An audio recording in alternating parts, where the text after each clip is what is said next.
Vamos ler o texto para termos em mente durante a palestra. Sabemos do que se trata também. Eclesiastes 7, 21 e 22.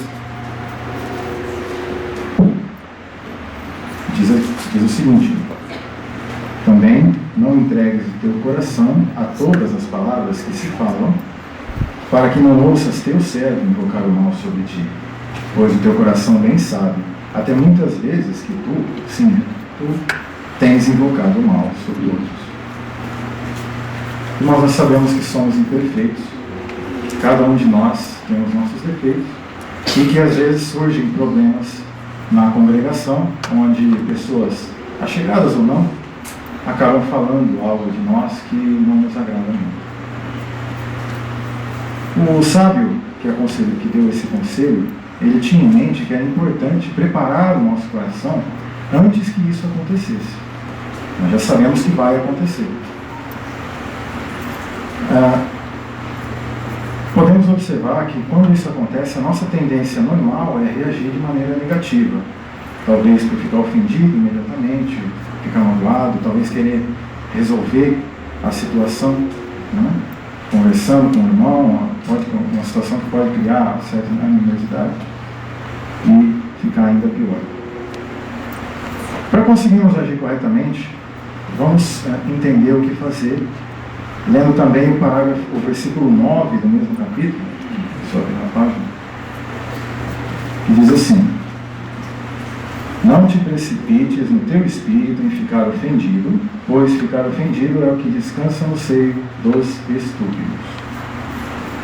Irmãos, preparar o seu coração para não ficar ofendido de imediato é muito importante. Por quê? Por meio disso, você vai conseguir reverter a situação a ponto de tornar tudo isso uma coisa positiva para você e para a congregação toda. Analisem comigo o verso 5 também no mesmo capítulo. Olha o que diz aí.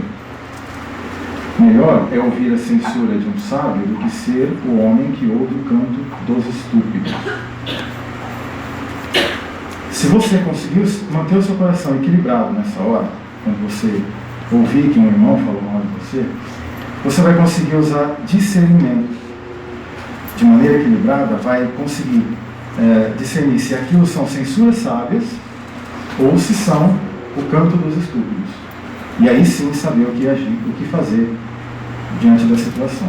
Se fizer uma autoanálise franca, sincera, talvez você perceba que você realmente precisa ajustar naquele aspecto que foi mencionado.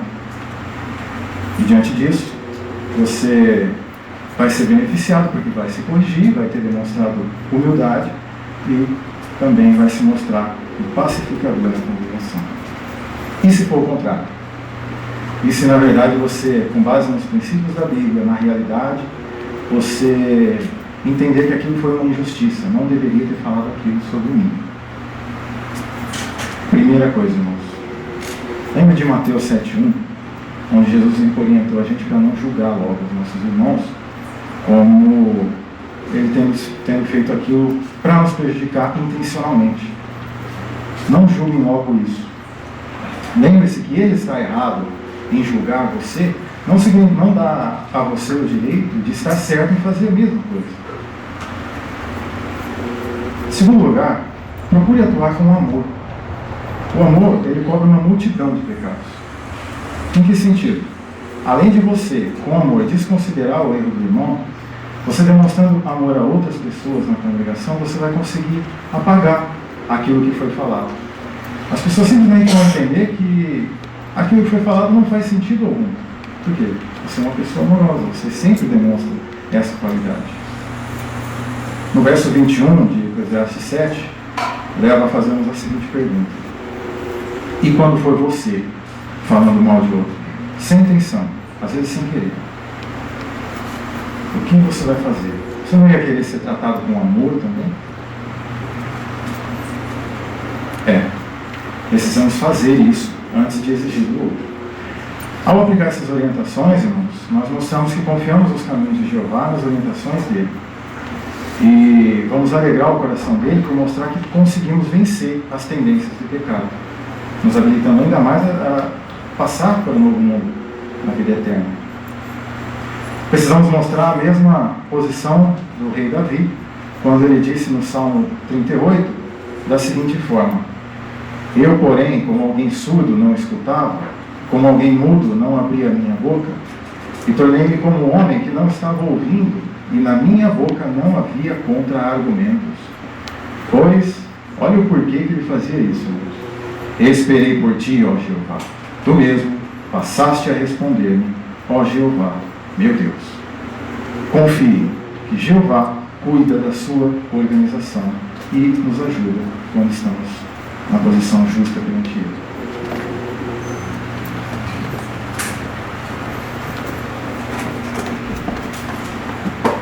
Então, nós queremos agradecer ao nosso irmão Alisson, que nos fez muito bem essa explanação aqui a respeito do texto de Eclesiastes, né? Esse capítulo 7, versículos 21 e 22, sobre que maneira que nós devemos entender primariamente esse texto e a maneira como nós podemos converter isso numa prática aplicada diretamente à congregação. A maneira que o irmão explanou aqui essa matéria, nos com uma linha de raciocínio, e conseguiu converter isso junto com todas as suas qualidades como orador, ela foi muito bem expressa através da atenção que a assistência ela demonstrou durante essa sua apresentação. Eu tive observando que a maioria dos irmãos realmente ficaram bem focados, bem observando a sua explicação. E também é fácil, porque quando a gente se esforça em fazer explicações olhando para a assistência, parece que como que o irmão fazia pensando na assistência, lendo textos, dando tempo para o raciocínio do ouvinte. Então isso facilita nós que estamos ouvindo entender, se envolver na matéria.